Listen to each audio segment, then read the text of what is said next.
तो तो हम ना आप सबों को इंग्लिश लैंग्वेज पढ़ाने वाले हैं, जो कि आपका कॉम्पिटिटिव एग्जामिनेशन के लिए मतलब बेस्ट रहेगा। और जितने भी एग्जामिनेशन जिसमें कि आपको इंग्लिश पूछा जाएगा, सबके लिए ये ना आपको फ्रूटफुल साबित होगा। तो आप लोग को थोड़ा सा भी टेंशन नहीं लेना है। और हम जो सिलेबस आपका कंप्लीट करवाएंगे उसमें भी कि वो मैक्सिमम क्वेश्चन के साथ आपको प्रैक्टिस क्वेश्चन 3000 से ज्यादा हम करवाएंगे, ताकि आपको कहीं पर भी किसी भी तरह का दिक्कत ना हो। उसके बाद जो पोर्शन होता है, अलग अलग पोर्शन हम सब पर अभी बात करेंगे। सारे पोर्शन से हम मैक्सिमम से मैक्सिमम क्वेश्चन करवाने की कोशिश करेंगे, ठीक है। बस हमारे क्लास में आपको 2 रूल का पालन करना पड़ेगा। पहला कि सबके चेहरे पे स्माइल, क्योंकि स्माइल नहीं रहेगा तो फिर मजा नहीं आएगा, है ना। और दूसरा कि जोश, क्योंकि जब तक जोश, हाँ जाइए, जब तक आपके अंदर ना जोश नहीं रहेगा ना, तो कोई भी चीज को पढ़ने में मजा नहीं आएगा, ठीक है। जोश रहेगा तो आप कुछ भी चीज को कर सकते हैं, ठीक है। तो ये दोनों चीजों का पालन रखिएगा। और स्माइल बहुत जरूरी, क्योंकि आपका स्माइल हमारे ना वो एनर्जी को बूस्ट करता है, ठीक है। बस वो हंसी नहीं आना चाहिए, बस स्माइल, ठीक। तो हम शुरू कर रहे हैं आपको इंग्लिश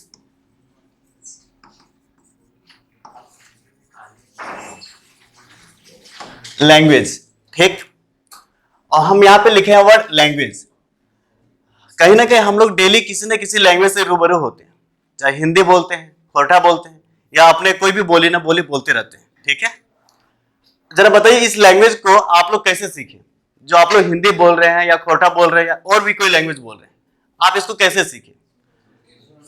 क्या हाँ पढ़ करके सीखे थे या बिना पढ़े? बिना पढ़े। कैसे? सुन करके, यस। तो कोई भी लैंग्वेज को पढ़ने के लिए हमारे पास ना जो बेसिक, थोड़ा सा मेरे लिए, अच्छा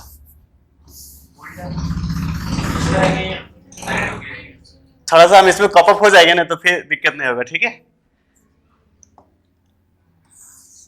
तो कोई भी लैंग्वेज को पढ़ने के लिए ना 4 बेसिक रिक्वायरमेंट्स होता है। पहला होता है आपके लिए लिसनिंग, ठीक है। दूसरा जो होता है स्पीकिंग, तीसरा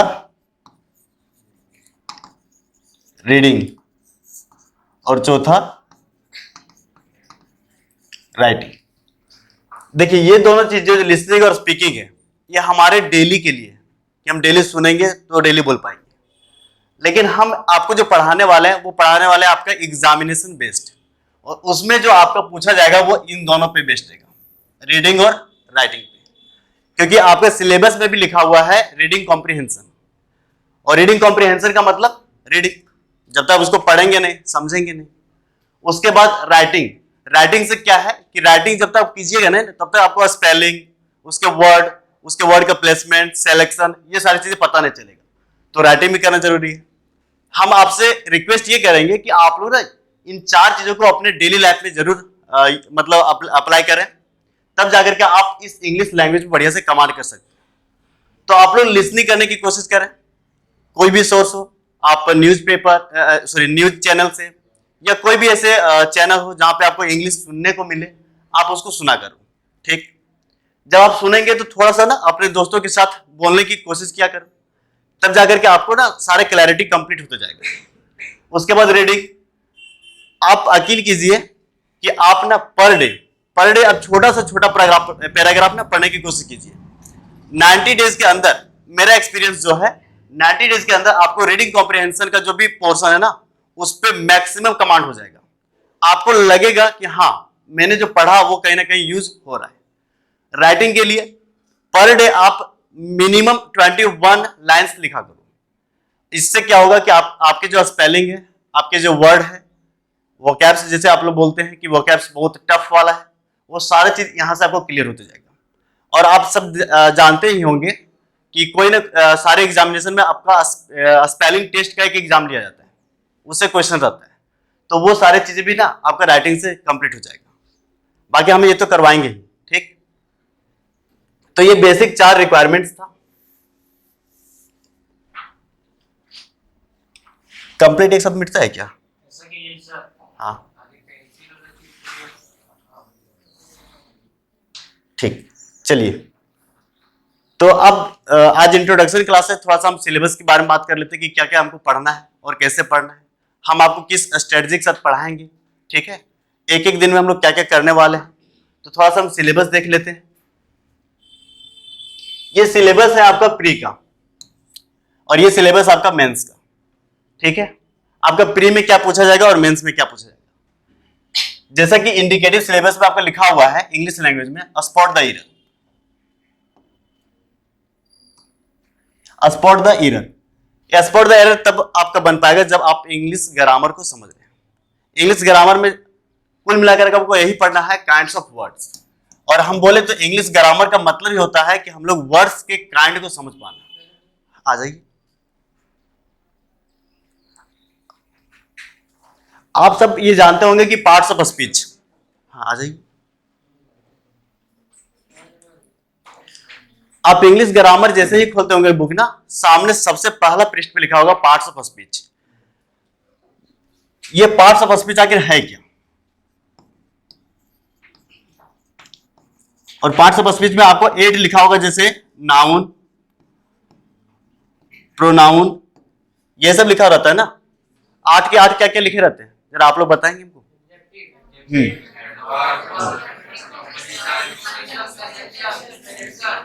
वेरी गुड, यही 8 लिखा रहता है ना। हम पूछे ये 8 आखिर है क्या? नाम तो उसका है पार्ट्स ऑफ स्पीच, लेकिन छोटे से क्वेश्चन है कि ये 8 जो सेगमेंट बना हुआ ये है क्या? हम लोग ये जानते हैं कि ग्रामर के चैप्टर्स हैं, but not, it is a kind of words. आप चाहे कोई भी लैंग्वेज देखिए, इंग्लिश लैंग्वेज की हम बात करें तो इंग्लिश लैंग्वेज में बहुत सारे वर्ड्स हैं। आप डेली कुछ ना कुछ बोल रहे होंगे, अभी हम बहुत सारे वर्ड्स बोले, ये सारे के सारे वर्ड्स हैं। इन्हीं वर्ड्स को ना अलग अलग कैटेगरीज में बांटा गया है और टोटल जो कैटेगरीज हुआ है 8। मतलब कि इंग्लिश लैंग्वेज जितने सारे वर्ड्स हैं, आप यदि उसको कैटेगराइज करने की कोशिश करेंगे तो सिर्फ इस 8 बॉक्स फिल होगा, इससे अलावा एक भी वर्ड्स आपको बाहर नहीं जाएगा। तो हम सबसे पहले पढ़ने वाले हैं काइंड्स ऑफ वर्ड्स, क्योंकि इंग्लिश ग्रामर का मतलब होता है word selection and word placement.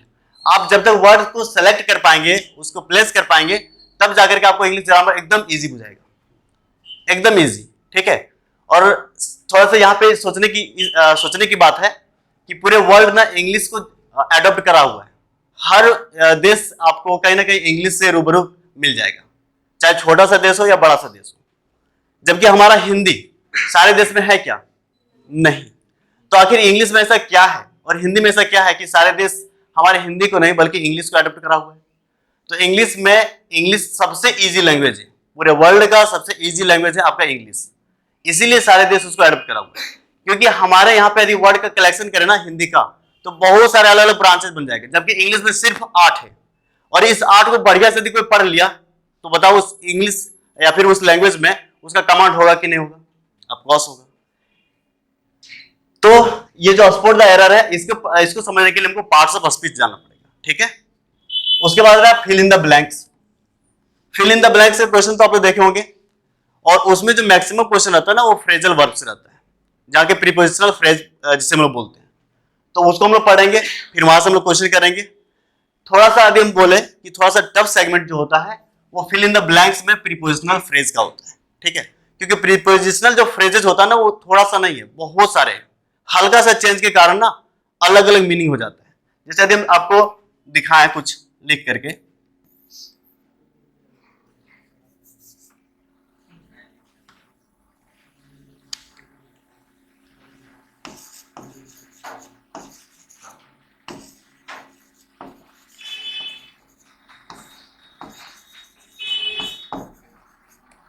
देखिए अभी हम 3 ही लिखे हैं, ऐसे बहुत सारे लिख सकते हैं इसमें। एक कॉल है, इसके आगे ऑन लगा हुआ है, यहाँ पे अपॉन लगा हुआ है, कॉल फॉर लगा हुआ है। अब ये ना देखने में थोड़ा सा अलग है, ऑन, अपॉन और फॉर, लेकिन इसका मीनिंग देखा जाए तो काफी अलग है। आ जाइए, काफी अलग है। इसी को हम लोग प्रीपोजिशनल फ्रेज बोलते हैं और इसी को समझना है कि हल्का सा चेंज के कारण उसका मीनिंग क्या चेंज हो जाता है, ठीक। तो इसको हम लोग पढ़ने वाले हैं आगे। उसके बाद रहा सिनोनिम्स और, हाँ आ जाइए, सिनोनिम्स और होमोनिम्स। सिनोनिम्स का मतलब होता है कि एक वर्ड दिया जाएगा, उसी से रिलेटेड आपको दूसरा वर्ड सेलेक्ट करना है, ठीक है। होमोनेम्स का मतलब सुनने में एक जैसा लगेगा, ठीक है, लिखावट भी करीब करीब एक जैसा रहेगा, बस मीनिंग थोड़ा सा चेंज हो जाएगा। जैसे हम एक छोटा सा वर्ड लिखें होमोनेम्स के बारे में,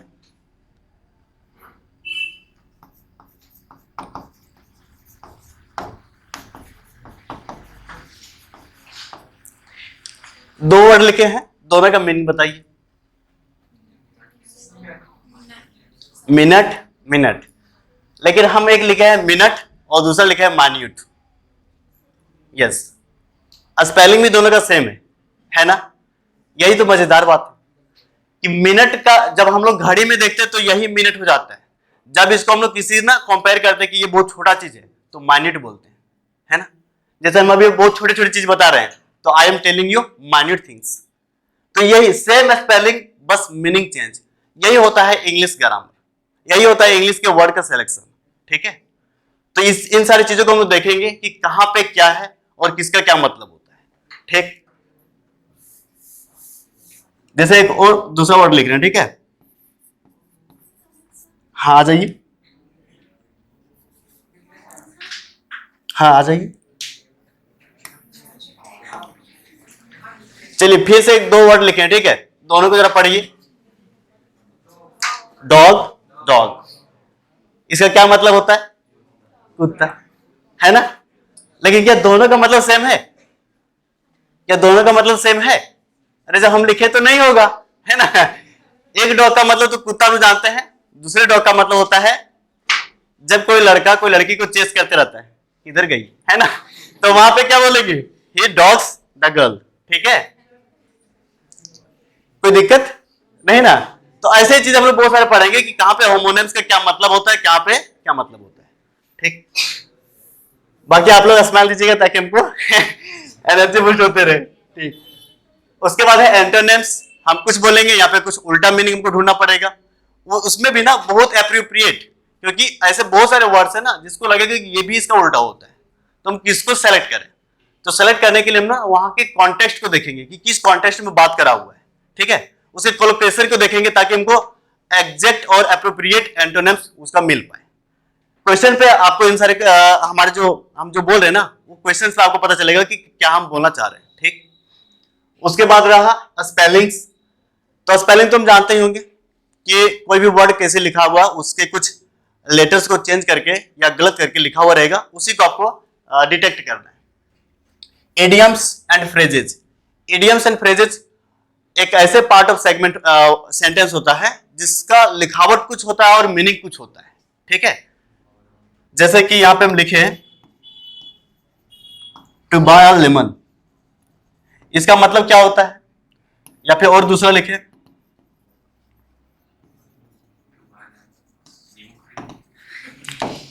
विंडो शॉपिंग, दोनों का मतलब क्या होता है? टू बाय अ लेमन का मतलब होता है ना, हाँ क्या बोले, कोई कुछ बोलिए, चलिए कमेंट करते रहना है ना। टू बाय अ लेमन का मतलब होता है कि ऐसे कबाड़ी चीज खरीद लेना ना, जिस जब आप खरीद रहे होते हैं तो लगता है कि बड़ा सस्ता खरीद लिए, लेकिन घर आते आते टायर पंचर, ओ भगवान। उसके बाद एक दिन चलाए, दूसरा दिन इंजन ब्लास्ट, तो वो होता है टू बाय अ लेमन। मतलब ऐसे सस्ती चीजें खरीद लेना जिसको मेंटेन करने में ही ना उससे ज्यादा पैसा आपका वेस्ट हो जाए। लोग शादी वो कर रहे थे ना कि बड़ा ये शादी कर रहे हैं, उसके बाद हाँ समझ गए आप लोग मेरे बात को समझ जाते हैं ना, ठीक। चलिए विंडो शॉपिंग का मतलब क्या होता है? हाँ चलिए विंडो शॉपिंग का मतलब क्या होता है? वो हम लड़कों लोग के लिए, ठीक है। शॉप गए, इस बिजनेस को भी देख लिए, 2000, ठीक है आगे देखते हैं। और इस तरह से पूरे मॉल को देख लिए और बाहर जब निकले तो हाथ में कुछ भी नहीं था। तो हम लोग किस लिए गए थे? हम लोग किस लिए गए थे? शॉपिंग के लिए, विंडो शॉपिंग के लिए। विंडो शॉपिंग के लिए। विंडो शॉपिंग का मतलब होता है लेना नहीं, बस देखना और झमेला बढ़ाना, ठीक है। तो ऐसे बहुत सारे इडियम्स हम लोग देखेंगे, मजेदार वाले इडियम्स देखेंगे, बढ़िया से सीख जाएंगे ताकि आप लोग को जब भी ऐसी चीजें देखने को मिले ना तो तुरंत से मेरी बात जो है ना आपके माइंड में आएगा, तुरंत से टिक कीजिएगा। तो ऐसे बहुत सारे कलेक्शन आपको हम देने वाले हैं। उसके बाद रहा आपका वन वर्ड सब्स्टिट्यूशन, इसका मतलब है कि बहुत सारे वर्ड्स के लिए एक छोटा सा वर्ड। ठीक है, जैसे आप में से बहुत सारे ये होंगे भी, थोड़ा माफ कीजिएगा ना, मेरा ये फर्स्ट टाइम है कि हम डिजिटल बोर्ड में पढ़ा रहे हैं, तो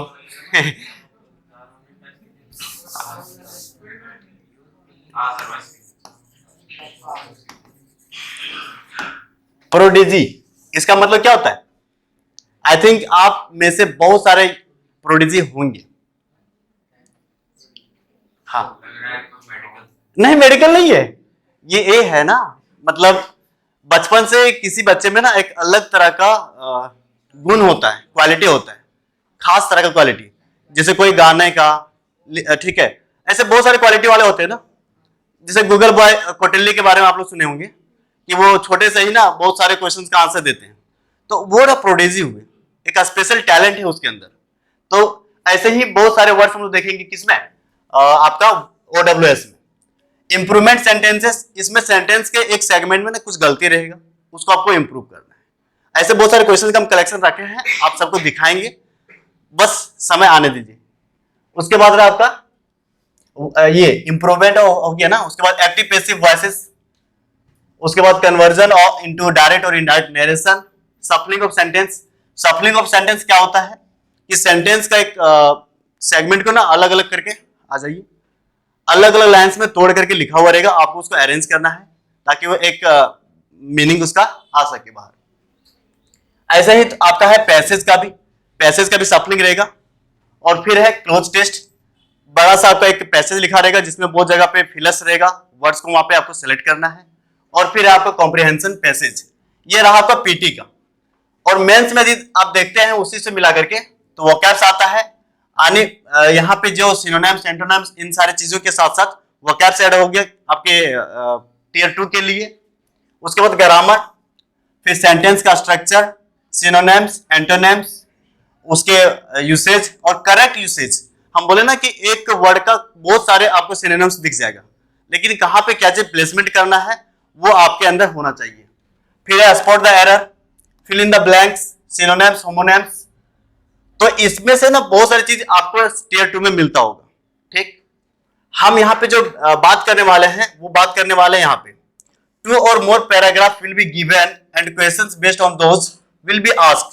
At least one paragraph should be a simple one based on a book or a story, and the other paragraph should be based on current affairs, editorial or a report. देखिए syllabus में ना SSC खुद लिख दिया हुआ है कि हम आपको 3 पैराग्राफ पूछ सकते हैं, जिसमें से कि आपका ना स्टोरी बेस्ड रहेगा, आपके बुक पे बेस्ड रहेगा, और एक जो है एनी हाउ आपका करंट अफेयर्स और एडिटोरियल पे बेस्ड होगा। इसलिए यहाँ हम बोलेंगे कि आप सब ना एक पेपर, चाहे कोई भी पेपर हो, आप उसका एक एडिटोरियल जरूर पढ़ा करें, क्योंकि उसमें ना आपको बहुत सारे नए वर्ड्स, नए फ्रेजेस, नए इडियम्स देखने को मिलेगा, और साथ ही साथ ना ग्रामर के यूसेज भी देखने को मिलेगा। अभी बहुत सारे तरीके बताएंगे ग्रामर के यूसेज का, आप उसको मैच कीजिएगा पेपर में, आपको एग्जैक्ट वही चीज देखने को मिलेगा। और यदि पढ़ते पढ़ते उन सारी चीज को आप रिपीट कर रहे हैं, दैट मीन्स कि आपका ग्रामर कभी भी मतलब वीक नहीं होगा। ठीक है, आपका बहुत स्ट्रांग हो जाएगा, सारी चीजें आपको कहीं ना कहीं पेपर में देखने को मिलेगा। तो ये छोटा सा रहा इंट्रोडक्शन किसका, आपका सिलेबस का। अब इन सारे सिलेबस को हम लोग पढ़ेंगे कैसे, ठीक, वही चीज रहा क्या। तो इसको पढ़ने के लिए हम ना 4 सेगमेंट में आपको पढ़ाने वाले हैं इन सारी चीजों को। कलर चेंज कर दें, ठीक है, चलिए। तो पहला हम आपको पढ़ाने वाले सेंटेंस। जब सेंटेंस हम लोग पढ़ेंगे तो उसके सेंटेंस का स्ट्रक्चर को भी पढ़ेंगे, सेंटेंस फॉर्मेशन को पढ़ेंगे। अधिक सेंटेंस को फॉर्म करने की जो सबसे इजी तरीका है या फिर इसका जो स्ट्रक्चर है वो होता है सब्जेक्ट, वर्ब और ऑब्जेक्ट। अब यहां पे जो सब्जेक्ट है, ये सारे सब्जेक्ट या फिर ये जो सब्जेक्ट है ये बनता किन किन वर्ड से। अभी बताया ना कि 8 आपके काइंड्स ऑफ वर्ड्स है, तो सब्जेक्ट कहीं ना कहीं वही काइंड्स ऑफ वर्ड में से बनेगा। तो उसको बनाने के लिए हमारे पास 2 ही काइंड है, जो कि आपका नाउन और प्रोनाउन। तो सब्जेक्ट पढ़ने के लिए हम लोग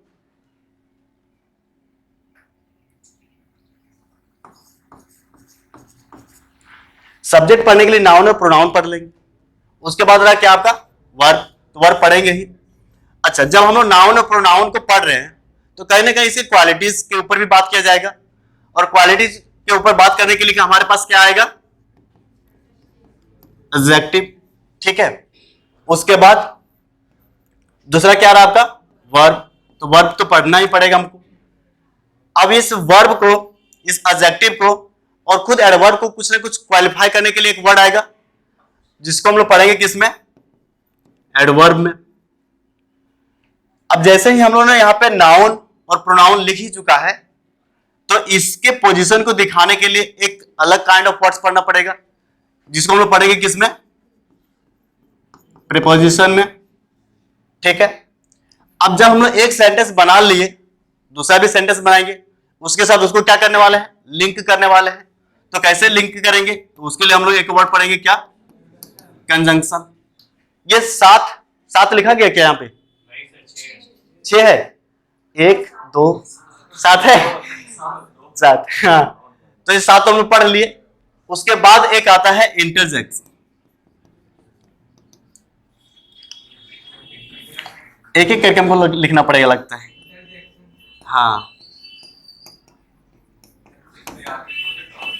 इंटरजेक्शन, इसका जो है ना, इसका आपके यदि कॉम्पिटिटिव सिलेबस में देखें तो इसका बहुत बड़ा रोल नहीं है, लेकिन फिर भी इसको हमको पढ़ना पड़ेगा। और ये ना एक, आप देखिएगा ना, इन सारे 8 में से यही एक ऐसा एक्सेप्शन है जो एक वर्ड होने के साथ साथ अकेला वर्ड एक सेंटेंस भी बन जाता है।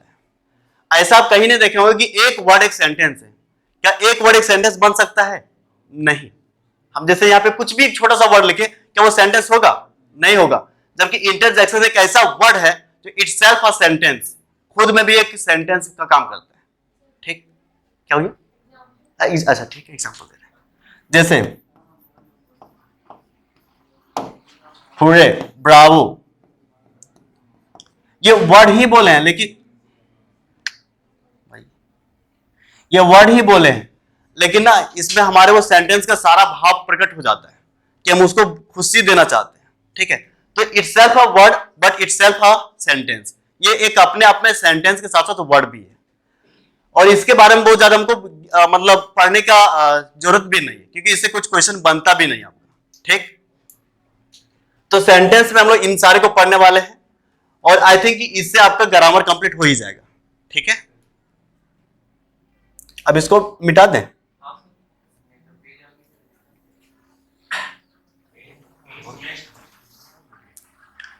दूसरे में हम लोग पढ़ने वाले हैं सेंटेंस ट्रांसफॉर्मेशन।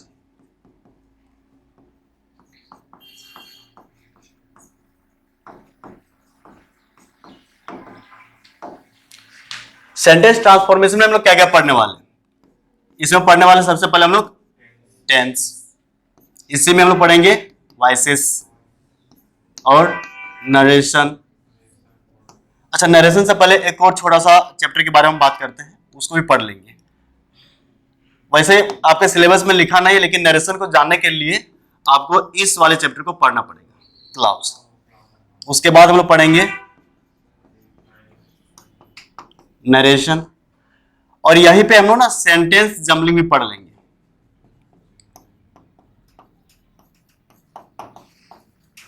यहाँ पैराग्राफ जम्बलिंग हम नहीं पढ़ाने वाले हैं, यहाँ पे पढ़ाने वाले हैं सेंटेंस जम्बलिंग, जो कि होगा प्री में पूछा जाएगा।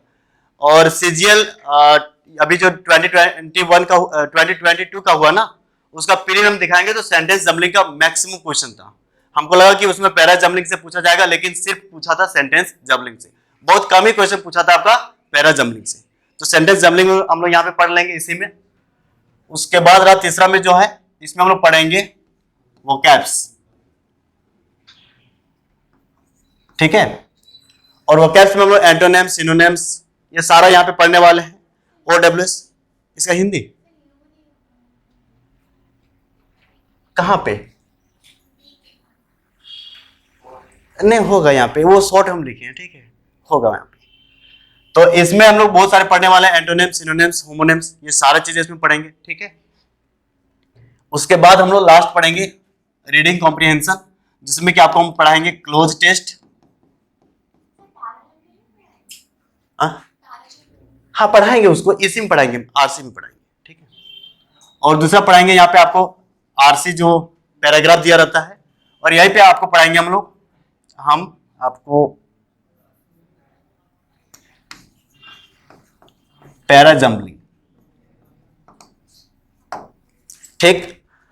और इस तरीके से आपका सिलेबस कंप्लीट करवाएंगे। हम बहुत ज्यादा इधर उधर की बातें नहीं करेंगे, सिर्फ बात करेंगे आपका सिलेबस से रिलेटेड, ठीक है। तो ये रहा आपका सिलेबस से रिलेटेड इंट्रोडक्शन। हाँ, अब हम पढ़ाएंगे कैसे। हम पर डे फोकस करेंगे आपका सेंटेंस पे, दैट मीन्स ग्रामर पे। उसके साथ हम थोड़ा सा वोकैब्स के बारे में बात करेंगे एक ही दिन में, और एक हम आपको बात करेंगे रीडिंग कॉम्प्रिहेंशन से, ठीक है। ये पर डे का हमारा मतलब जिस दिन मेरा क्लास रहेगा उस दिन का चलेगा। जैसे ही आपका सेंटेंस कंप्लीट हो जाएगा, फिर हम आपको सेंटेंस ट्रांसफॉर्मेशन पढ़ाएंगे, और वोकैब्स का हम लोग अलग अलग सेशंस लेते रहेंगे, ठीक है। वोकैब्स को पढ़ने के लिए हम आपको दो तरीके से पढ़ाएंगे। एक आपको हम रूट वर्ड से पढ़ाएंगे, और रूट वर्ड से यकीन मानिए कि जो भी क्वेश्चन पूछा जाता है एसएससी में, मैक्सिमम क्वेश्चन आपको रूट वर्ड से रहेगा। दो तीन क्वेश्चन यदि इधर से रहा तो वो रहेगा आपका जो आप डेली न्यूज़पेपर पढ़ेंगे वहां से। अभी हम जैसे टीयर 2 का एग्जाम देकर के आए थे सीजीएल का, तो हम जिस पैराग्राफ को पढ़ के गए थे, क्वेश्चन वही पैराग्राफ से एक वर्ड था। तो मुझे बड़ा अच्छा लगा कि हमने जो पढ़ा वही हमको पूछा गया, और जो चीज आप पढ़ते रहे वो पूछा जाता है, दैट मीन्स वो सबसे इजी क्वेश्चन बनेगा पूरे आपका एग्जाम का। तो आप ना एडिटोरियल जरूर पढ़िए, ठीक है। और 21 लाइन तो लिखा ही कीजिए। 21 लाइन लिखने से ना आपका दो चीज बहुत बूस्ट हो जाएगा, रीडिंग कॉम्प्रिहेंशन। मैक्सिमम जो क्वेश्चन आज तो हम उसका डेटा नहीं लेके आए हैं, या होगा तो देख लेते हैं।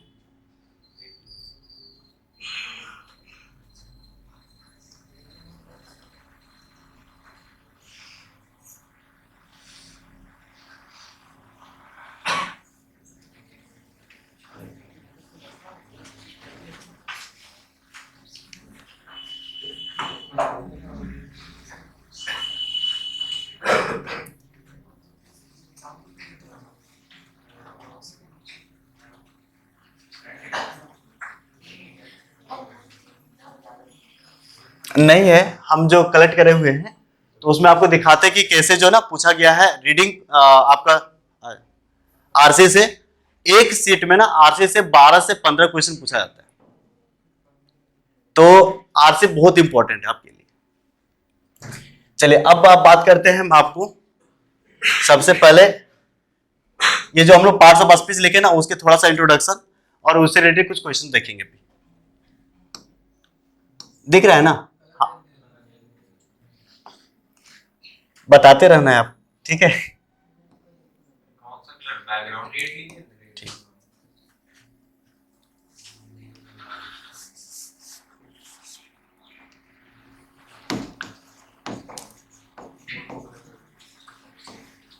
चलिए तो थोड़ा सा शुरू करते हैं हम लोग नाउन से।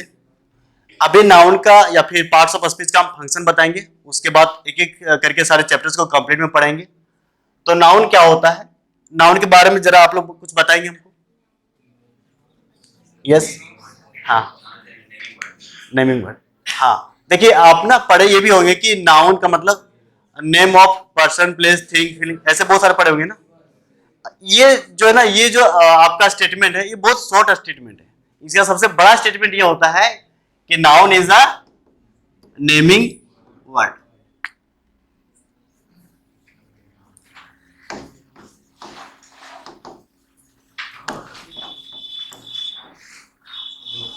अब इतना छोटा को हम बड़ा क्यों बोले, इतना छोटा को हम बड़ा स्टेटमेंट क्यों बोले? हाँ, देखिए नाउन ना केवल एक पर्सन का नाम नहीं, एक एनिमल का नाम नहीं, बल्कि ऐसे सब कुछ है जिसका हम लोग नाम दे सके, वो क्या कहलाएगा आपका नाउन, ठीक है। अब नाउन का फंक्शन क्या होता है, तो अभी हम बताएं सबसे पहले ये क्या बनेगा। अच्छा, आप लोग नाउन को थोड़ा सा मतलब ये नाउन को आप पहचान पाएंगे ना, पहचान सकते हैं? थोड़ा सा इसी पे हम ना देख लेते हैं।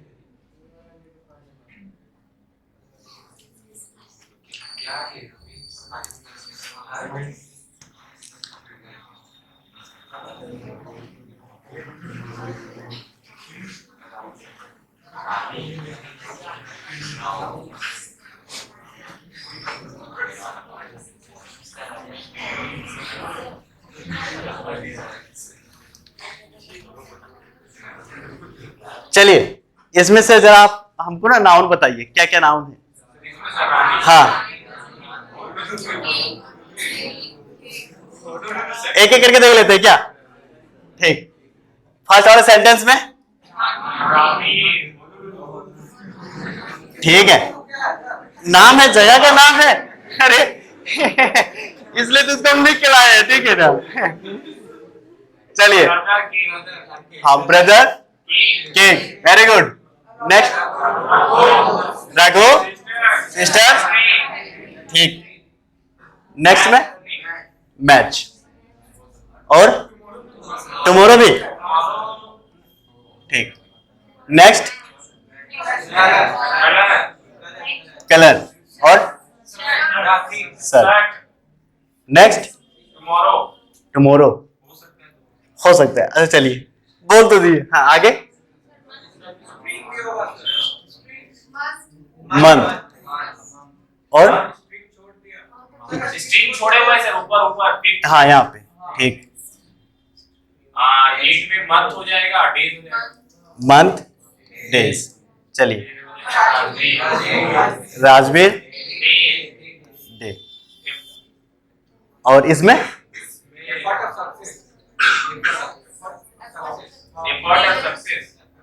एफर्ट और सक्सेस, ठीक है। चलिए, इसमें तो मैक्सिमम आप लोग सही बताए, ठीक है। कुछ गलत है क्या? कुछ तो गलत है, जैसे ये टुमारो, यहाँ पे यहाँ पे टुमारो, ये ना नाउन नहीं होगा, लेकिन क्या हो गया? हाँ, वेरी गुड। और यहाँ पे टुमारो आपका नाउन होगा, ये कैसे, आखिर ऐसे कैसे हो गया? वही तो ना। चलिए, जबकि यहाँ पे देखिए कि ये जो ना नेक्स्ट मंथ, ये यहाँ पे मंथ जो है वो आपका नाउन नहीं होगा, जबकि यहाँ पे हुआ। ऐसा क्यों? यहाँ पे मैच नाउन हुआ, जबकि यहाँ पे नहीं हुआ, ऐसा क्यों? क्या पता। हाँ, यहाँ पे ये क्या कर रहा है? Very good. चलिए, तो इन सारी चीजों को हम देखेंगे, ठीक है, कि कैसे नहीं हुआ। तो नाउन का थोड़ा सा हम लोग फंक्शन के बारे में देख लेते हैं कि नाउन क्या क्या काम करता है एक सेंटेंस में। डेफिनेशन से ज्यादा हम लोग ना इसके फंक्शन के बारे में बात करेंगे, तब जाकर के हम लोग ना एक सेंटेंस में नाउन क्या है, क्या नाउन नहीं है, उन सबको मतलब क्लासिफाई कर पाएंगे, जैसे कि अभी जो कुछ सेंटेंस दिए थे उसमें था। तो सबसे पहले ये क्या बनेगा आपका? एक सब्जेक्ट बनेगा, सब्जेक्ट ऑफ अ सेंटेंस। तो कोई भी सेंटेंस का यदि आपको कुछ सब्जेक्ट दिख रहा है, तो वो कहीं ना कहीं क्या होगा? आपका नाउन ही होगा। और नाउन नहीं रहा तो दूसरा प्रोनाउन होगा। हम जानते हैं कि प्रोनाउन सीमित है। बैकग्राउंड को ब्लैक रखा कीजिए, लोग मोबाइल में देखने में दिक्कत होगा। अच्छा, ठीक, सेटिंग से ना।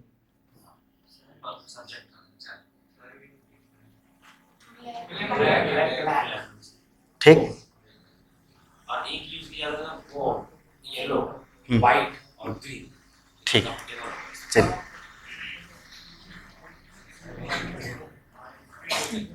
ये सारे जो इंटरप्शन हो रहा है ना, उसके लिए थोड़ा सा, चलिए। तो सब्जेक्ट ऑफ ए सेंटेंस बनेगा। हाँ, यहाँ पे बात कर रहे थे कि नाउन बनेगा, दूसरा क्या बन सकता है आपका? प्रोनाउन। तो प्रोनाउन तो सीमित है, वो सब नहीं दिखा तो क्या रहेगा? वो नाउन ही रहेगा, ठीक है। जैसे यहाँ पे देखिए,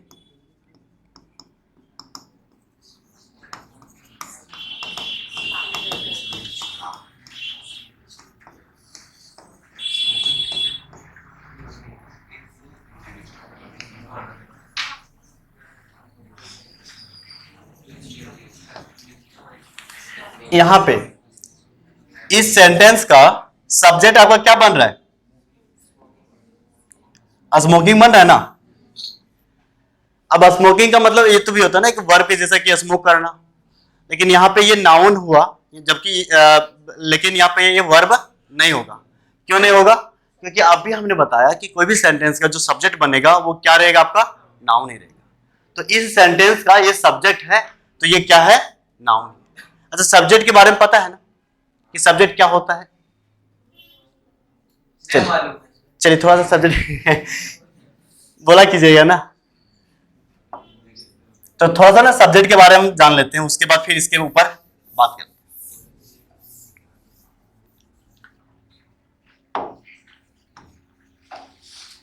सब्जेक्ट को हम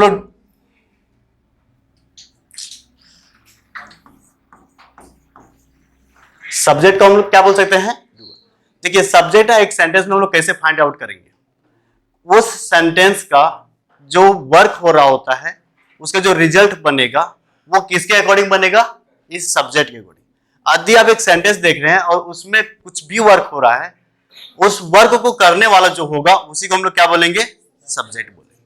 ठीक, जैसे यहां पे हम लिख रहे हैं कि रानी रीड्स अ बुक, तो कौन पढ़ रहा है किताब? रानी। रानी पढ़ रही है ना, तो रानी क्या हो गया? सब्जेक्ट, क्योंकि इस वर्क को किसने कर रहा है? रानी ने। अच्छा, कुछ ऐसे भी सेंटेंस होता है ना जहां पे पता ही नहीं चलता है कि ये सब्जेक्ट है या नहीं है, तो वहां पे आप कैसे पता कीजिएगा? तो वहां पे ना आप क्वेश्चन रेज कीजिएगा, किससे? व्हाट से एंड हु से, और इन दोनों का आंसर जो देगा वही क्या बनेगा? आपका सब्जेक्ट।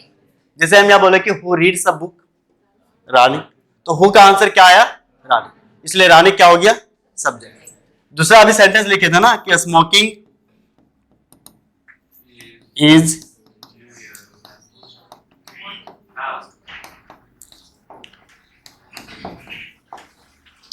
तो वो लोग मत सोचिएगा कि हमारे बारे में लिख रहे हैं, जो लोग स्मोकिंग के शिकार है ना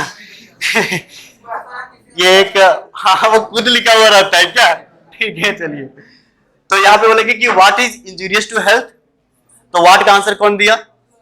स्मोकिंग, इसलिए स्मोकिंग क्या बन गया? आपका सब्जेक्ट।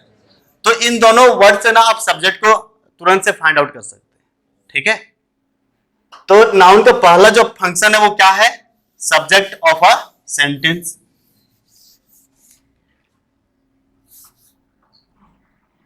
चलिए दूसरा यहां पे लिख देते हैं,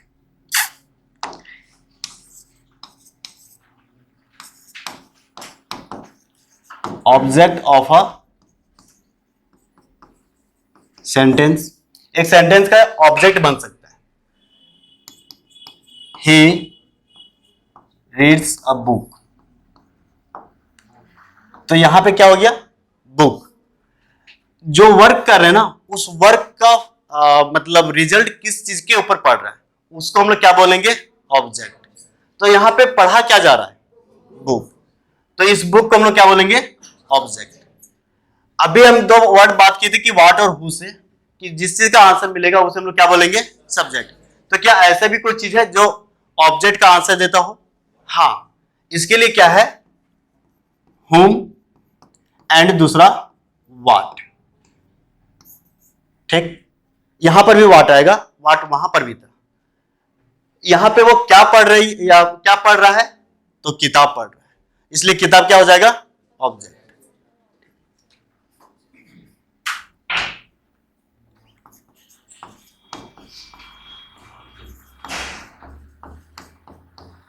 इसमें क्या है? ऑब्जेक्ट।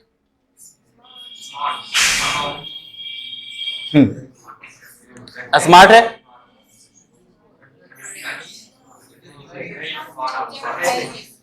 इसमें नहीं, सब्जेक्ट है, ऑब्जेक्ट पूछ रहे। ऑब्जेक्ट। हाँ, स्मार्ट है, कैसे हो सकता है स्मार्ट? हाँ हाँ, एडजेक्टिव है। चलिए देखिए, क्या है ना कि यहाँ पे ये जो वर्ब है इज, इसका कोई रिजल्ट स्मार्ट के ऊपर नहीं पड़ रहा है। पढ़ रहा है क्या? या फिर इन दोनों में से आप क्वेश्चन रेज करके देखिए, आंसर भी नहीं आएगा स्मार्ट। व्हाट इज ही, वो कैसा है? हाउ का आंसर दे रहा स्मार्ट, ना कि व्हाट का और ना ही हुम का। तो यहां पे कोई भी ऑब्जेक्ट नहीं है। ठीक, तो ऑब्जेक्ट ना थोड़ा सा उस पे कमांड इसलिए कीजिएगा क्योंकि आपका एक्टिव और पैसिव वॉइसेस में ना वहां पे काम आएगा, ठीक है, क्योंकि वहां पे आप ऑब्जेक्ट को पहचान पाइएगा तो तुरंत से उसको एक्टिव टू पैसिव और पैसिव टू एक्टिव कर सकते हैं, ठीक है।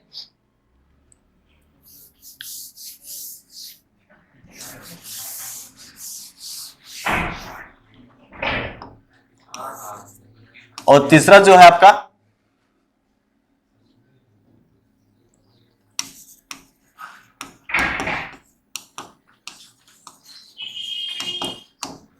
सब्जेक्ट कॉम्प्लीमेंट का काम करेगा। ये सब्जेक्ट कॉम्प्लीमेंट क्या होता है? सब्जेक्ट के बारे में कुछ एडिशनल इंफॉर्मेशन देने वाला, ठीक। जैसे यहां पे लिखे ही इज अ स्टूडेंट। अब यहां पे हमारा सब्जेक्ट ही तो है ना, और इसके बारे में बता रहा है कि वो एक तरह क्या है, स्टूडेंट है। इस ही का एडिशनल इंफॉर्मेशन दिया क्या, तो ये जो है ये आपका क्या कहलाएगा, सब्जेक्ट कॉम्प्लीमेंट।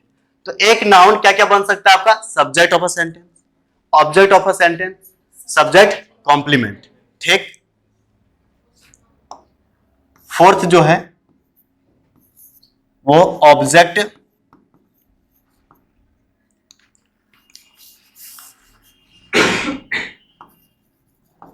कॉम्प्लीमेंट बनेगा।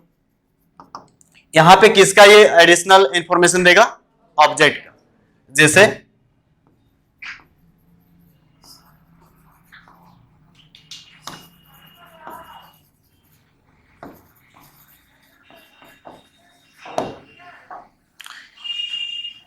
इसमें जरा बताइए कि ऑब्जेक्ट कॉम्प्लीमेंट क्या है।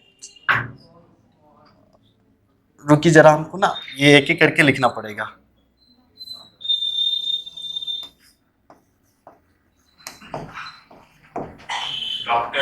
डॉक्टर, क्योंकि यहां पे हमारा ऑब्जेक्ट क्या था, मोहन। मोहन का एडिशनल इंफॉर्मेशन किसके रूप में दिया गया है, डॉक्टर के रूप में। तो ये भी आपका क्या है, नाउन है, क्योंकि नाउन ही तो बनेगा ना ऑब्जेक्ट कॉम्प्लीमेंट। और 5 जो है ऑब्जेक्ट ऑफ अ प्रीपोजिशन। एक प्रीपोजिशन का ऑब्जेक्ट बनेगा, ठीक। जैसे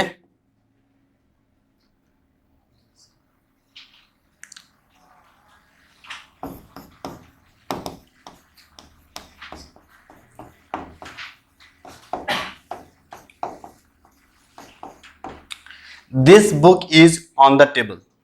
तो यहां पे आपका प्रीपोजिशन क्या है, ऑन, और इसके बाद वाला जो आपका ऑब्जेक्ट है वो क्या है, नाउन, टेबल, ठीक। अब यहां से आपका एक कॉन्सेप्ट बाहर आता है कि चाहे सेंटेंस में कहीं पर भी प्रीपोजिशन हो, उसके आगे आने वाला जो चीज होगा वो क्या होगा, आपका नाउन ही होगा। क्या होगा, वो नाउन होगा। और ऐसे सेंटेंस में आप कहीं पर भी ना अभी देखेंगे तो वो दिखेगा भी। अब यहां रहा कि ऑब्जेक्ट तो आपका एक नाउन और एक प्रोनाउन भी बन सकता है। तो प्रीपोजिशन के जस्ट बाद जो भी आने वाला होगा वो आपका ऑब्जेक्टिव केस ही आने वाला होगा। और यदि वहां पे प्रोनाउन का सब्जेक्टिव केस या फिर और कोई भी केस लिखा हुआ रहेगा तो क्या रहेगा, गलत रहेगा। और ऐसे क्वेश्चंस आपको बहुत देखने को मिलेगा, ठीक। तो ये रहा आपका नाउन का क्या, एक फंक्शन, कि क्या क्या क्या काम करता है आपका नाउन। अब दूसरा बात करते हैं हम प्रीपोजिशन के ऊपर, सॉरी प्रोनाउन के ऊपर।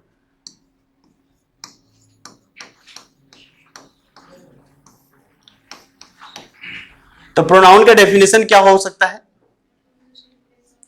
हाँ बहुत अच्छा,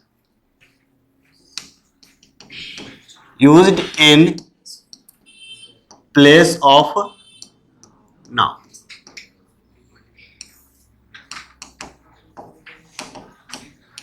इन लीव ऑफ का मतलब, in lieu of, in lieu, LIEU, in lieu of. ये क्वेश्चन पूछा गया था, ठीक है। आपको हम प्रीवियस ईयर वाले जो कलेक्शन है उसमें दिखाएंगे। इसका मतलब क्या होता है, इन प्लेस ऑफ, ठीक। इसलिए उसको हम यहां पे लिखे। ऐसे करके आप लोग बहुत सारे इडियम्स को ना डेली बेसिस पे सीखते जाएंगे। तो प्रोनाउन वो होता है जो नाउन की जगह पे यूज किया जाता है। तो इसके भी फंक्शन क्या क्या होगा, वही 5 जो अभी हम आपको बताए। पहला क्या बनेगा, ये सब्जेक्ट,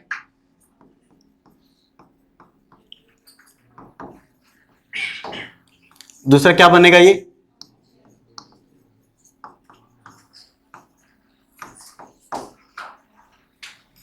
यहां पे मेन वर्ब,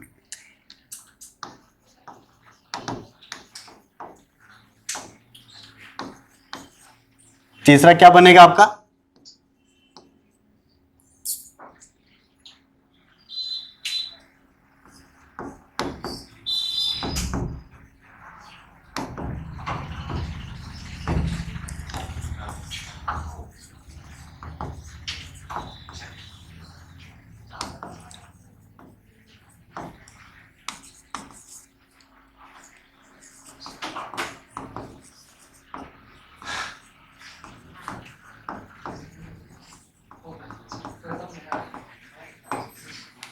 ठीक।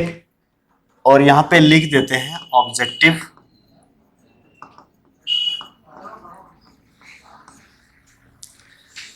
चलिए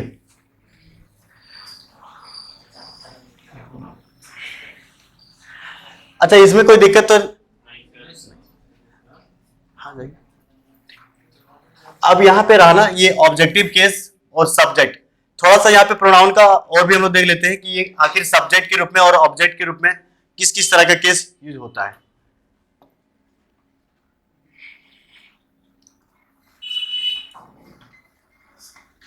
तो थोड़ा सा यहाँ पे ना केसेस के बारे में बात कर लेते हैं, जो कि रहेगा किसका, प्रोनाउन का। तो एक होता है आपका सब्जेक्टिव केस और दूसरा होता है आपका ऑब्जेक्टिव केस। सब्जेक्टिव केस में क्या आएगा, I, we, you, he, she, it, they, one. Objective क्या होगा, आई का, मी, वी का, यू का, यू ही होगा, ही का, सी का, इट का,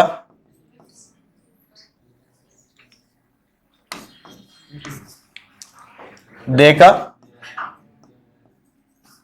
नहीं, वन का, वन। ठीक, कोई गलती तो हमने ना लिखी, तो शायद आप लोग कुछ गलती बोल रहे थे। चलिए यहां पे इसको इसलिए लिखे ना, क्योंकि जब भी हम नाउन पढ़ेंगे, प्रोनाउन पढ़ेंगे, आपको इस वाले रूल पे ना बहुत ज्यादा फोकस करना पड़ेगा, सब्जेक्ट और वर्ब के बीच का वो एग्रीमेंट। सब्जेक्ट का एग्रीमेंट मतलब यहाँ पे यदि सिंगुलर है तो वर्ब भी कैसा रहेगा आपका, सिंगुलर ही रहेगा। सब्जेक्ट आपका प्लूरल है तो वर्ब भी कैसा रहेगा आपका, प्लूरल। ठीक है, यहाँ पे देखिए नाउन के सिंगुलर और उसके प्लूरल को देखने के लिए हम तो नाउन वाले पूरे वो जो चैप्टर है उसमें पढ़ेंगे ही, लेकिन यहाँ पे इसमें थोड़ा सा देख लेते हैं, क्योंकि कुछ भी आगे हम बात करेंगे तो वहां पे जैसे देयर का यूज हो जाए, इट्स का यूज हो जाए, तो वहां पे आपको लगेगा कि कैसे प्लूरल है, ये कैसे सिंगुलर है।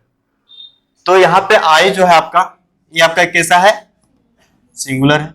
एक्सेप्शन होता है केवल प्रेजेंट समय में। वी आपका कैसा रहेगा, आपका plural. You, he, she, it भी, दे और वन सिंगुलर।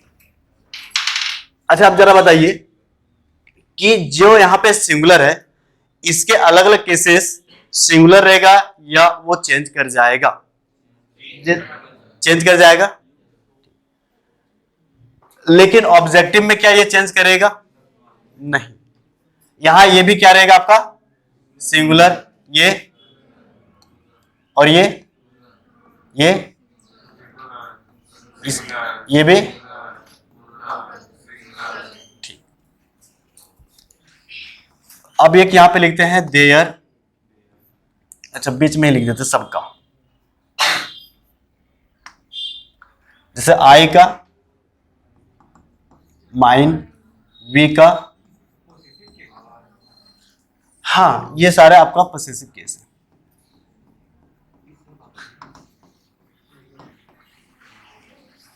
यू का, योर्स, ही का, हिज, सी का, हर्स, इट का, इट्स, यहाँ पे इज,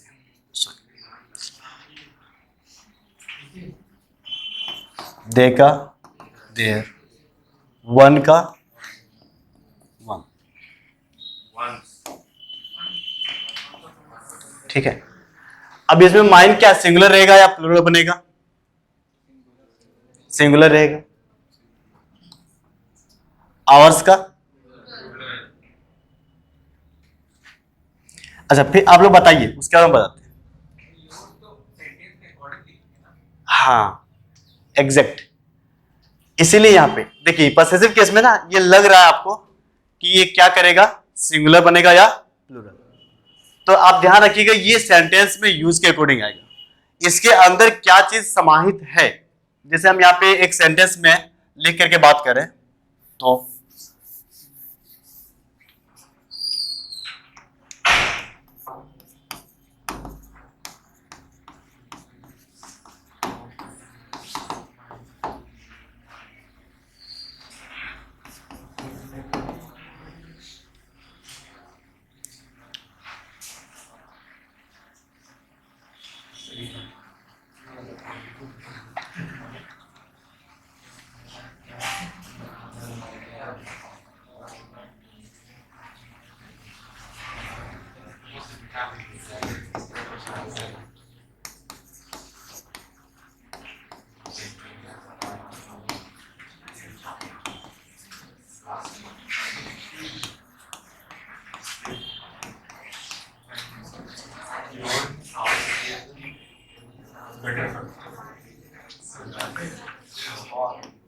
इस वाले सेंटेंस में सेंटेंस सही लिखे कि गलत लिखे?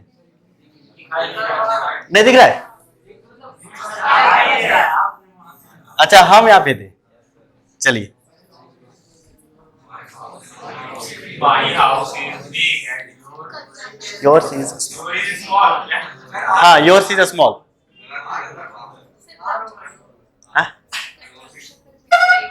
कंजंक्शन में गलत है। अच्छा बोलिए,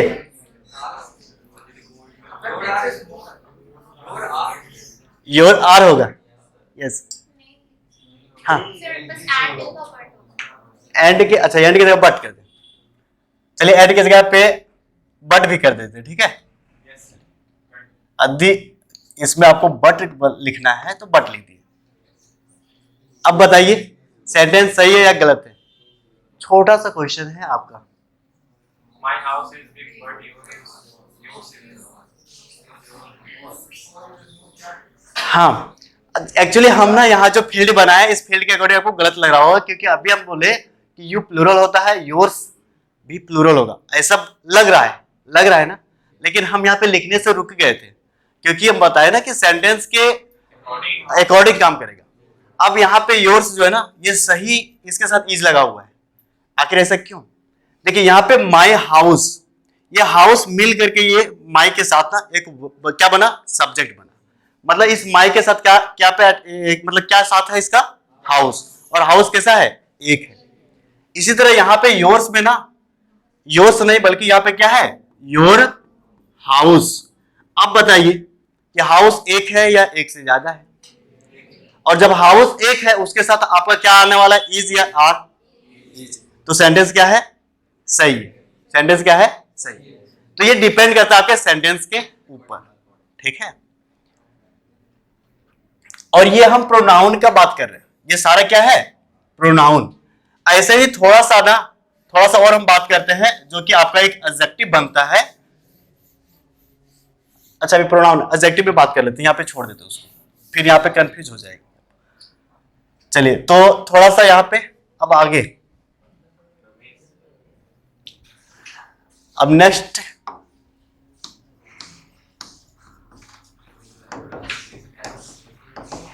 आज ना इसके ऊपर हम प्रैक्टिस कर लेंगे, मेरा राइटिंग यहाँ पे ठीक हो जाएगा, ठीक है। तो उसके लिए आप लोग को जो आज कष्ट हो रहा है उसके लिए थोड़ा सा वो खेद है मुझे। सह लेंगे ना। चलिए, एडजेक्टिव क्या होता है जरा बताएंगे? क्या दिक्कत है? कुछ दिक्कत है क्या? दिक्कत है? हाँ, बोल रहे थे साबुन। चलिए, एडजेक्टिव क्या होता है जरा बताएंगे? हाँ, that qualifies a noun and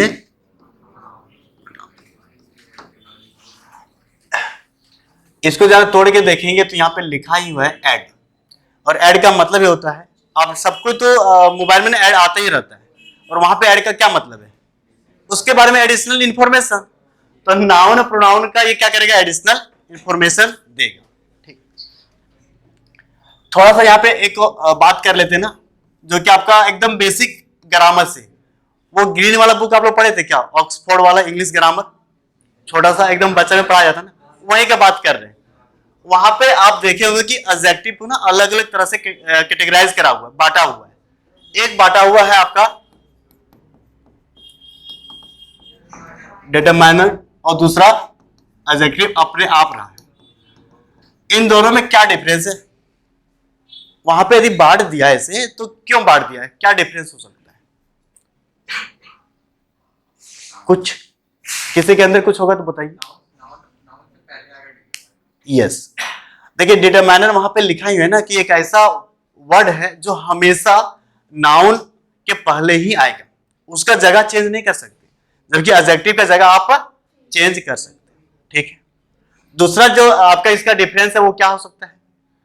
adjective ना यदि उसको क्वालिफाई कर रहा है तो कुछ ज्यादा चीज बता सकते हैं उसमें, कि वो काला है, ठीक है, पतला है, मोटा है, कैसे भी है, उसके बारे में मैक्सिमम वो एडिशनल इंफॉर्मेशन ऐड कर सकता है। जबकि डिटरमाइनर्स बहुत कम, एकदम कम से कम करेगा। इसमें यदि हम एग्जाम्पल कुछ दिखाएं तो इसमें आता है आपका क्या? आर्टिकल्स। ठीक, उसके बाद कुछ पजेसिव केसेस भी आता है। दूसरा क्या आएगा आपका? इसमें कुछ पजेसिव केस। और बस पजेसिव केस बताने के लिए हम ना इसको लिख रहे हैं। एक्चुअली जब हम चैप्टर पढ़ाएंगे एडजेक्टिव, उसमें बढ़िया से इसके बारे में बात करेंगे। अभी थोड़ा सा प्रोनाउन और यहाँ पे डिफरेंस जो है उसको समझने के लिए इसको हम लिख रहे हैं। तो पजेसिव केस में क्या होता है? जैसे आपका आई के लिए, देखिए यहाँ पे आई हम प्रोनाउन लिख रहे हैं, लेकिन इसका पजेसिव एडजेक्टिव यहाँ पे लिखने वाले हैं। तो आई के लिए क्या आएगा यहाँ पे? माई। ठीक है, क्या आएगा यहाँ पे? माई। ऐसे ही वी का आवर। ठीक, यू का नहीं, योर्स नहीं, योर। ठीक है, हाँ। उसके बाद ही का हीज, सी का हर, उसके बाद दे का देयर। ठीक है, और वन का वन, या सॉरी यहाँ पे वन ना छोड़ दीजिए, इसको हम लोग बस प्रोनाउन में पढ़ते हैं। हाँ, यहाँ पे ईट का होगा क्या? यहाँ पे ईट का नहीं होगा। ठीक है, अब यहाँ पे जो है ना, देखिए यहाँ पे आई है तो यहाँ पे जो माई बनेगा ये रहेगा आपका सिंगुलर के ही जैसा। ठीक है, कैसा रहेगा? वहां पे सिंगुलर के जैसा। वी कैसा रहेगा आपका? यहाँ पे आवर, पीछे देखे थे ना वी कैसा था? प्लूरल था, तो ये कैसा रहेगा यहाँ पे? प्लूरल के जैसा। ठीक है, यू जो है इसका योर यहाँ पे कैसा रहेगा? प्लूरल। ही का यहाँ पे ये सिंगुलर, सी का ये, दे का यहाँ पे ये। ठीक है, इट का तो होता ही नहीं है, तो इसके बारे में लोग बात, सॉरी इट का होगा यहाँ पे, क्यों नहीं होगा? हाँ होगा यहाँ पे, इट का इट्स, और ये भी कैसा रहेगा आपका? सिंगुलर रहेगा। ठीक है, चलिए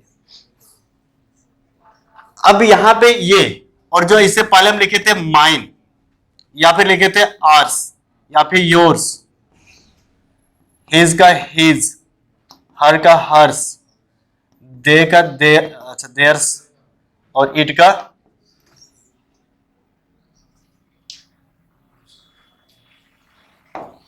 चलिए इन दोनों में क्या डिफरेंस है? हाँ आएगा, आएगा आएगा, अब स्टॉप है ऐसा आएगा, ठीक है। चलिए इन दोनों में क्या डिफरेंस है?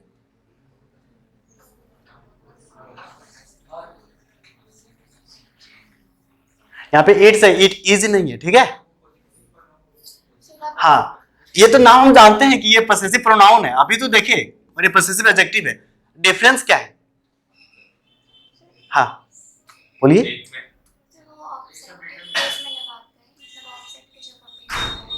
चलिए हाँ आप लोग भी कुछ बोल रहे थे क्या?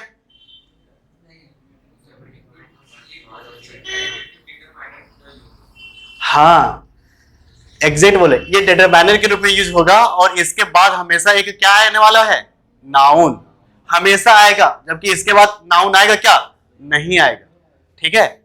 और ऐसा आपको यदि कहीं दिखा है दैट मीन्स वहां पे क्या होगा? वो गलत होगा, ठीक।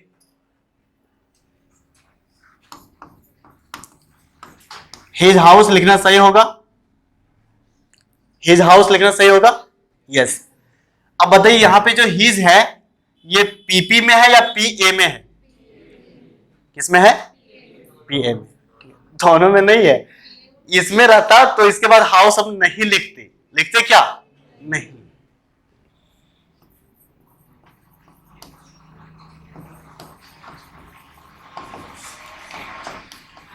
आप जब भी लेटर लिख रहे होंगे ना तो वहां पे लिखा जाता है कि योर्स ओबेडिएंटली या योर ओबेडिएंटली, ठीक है। अब बताइए यहां पे ये योर्स लिखे सही लिखे या गलत लिखे?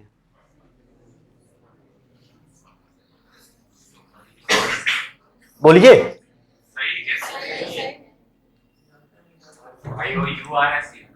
हाँ स्पेलिंग के लिए तो स्पेलिंग यहां तो दिख सकता है, ठीक है।